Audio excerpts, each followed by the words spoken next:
એક વખત શ્રીહરિ આણંદ પાસેના સામરખા ગામે પધાર્યા હતા. ગામમાં એક પગી હતા. એમને એની થોડી જમીનમાં આંબાની વાડી કરી રાખી હતી.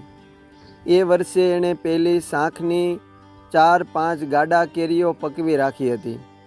મનમાં સંકલ્પ કરી રાખ્યો હતો કે મારી વાડીની કેરી સૌપ્રથમ મારે શ્રીજી અને સંતોને જમાડવી. ગામમાં શ્રીહરિ ઘોડેસવાર થઈને નીસરા. એટલે એણે કોઈને પૂછ્યું કે આ જાય છે તે કોણ છે? કોઈએ કહ્યું કે એ તો સ્વામિનારાયણ ભગવાન એના ભક્તો સાથે ચાલ્યા જાય છે.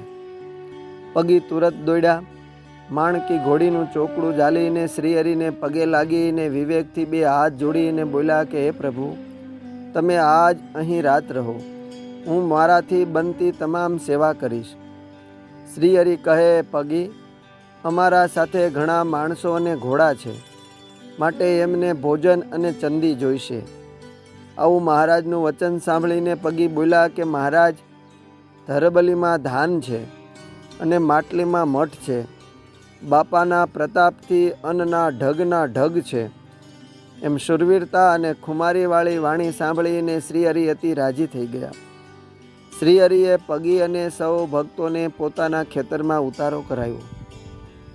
શ્રીહરિએ પોતાના ભક્તનો ભાવ અને એની આર્થિક પરિસ્થિતિ જાણીને સૌ ઘોડેસવારોને ભલામણ કરી કે આ બાજરી ભરેલી કોઠી છે એને આડી પાડશો નહીં.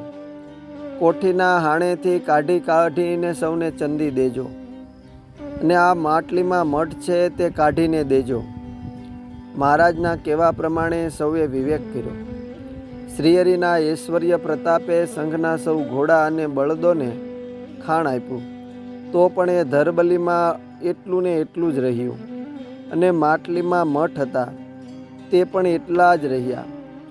શ્રીહરિએ ત્યાં એમની વાડીમાં પધારીને સર્વે સંતો ભક્તોને 4 કેરીઓ આપી. પોતે પણ પગીના ભલા માટે ત્યાં જ 5 કેરીઓ જીમા. આમ શ્રીહરિએ પોતાનો પ્રતાપ દેખાડીને પોતાના ભક્તને ત્યાં રાત રહીને સવારે ત્યાંથી વિદાય લીધી. અસ્તુ. જય સ્વામિનારાયણ. સદ્ગુરુ શ્રી અદ્ભુતાનંદ સ્વામીની વાતોમાંથી.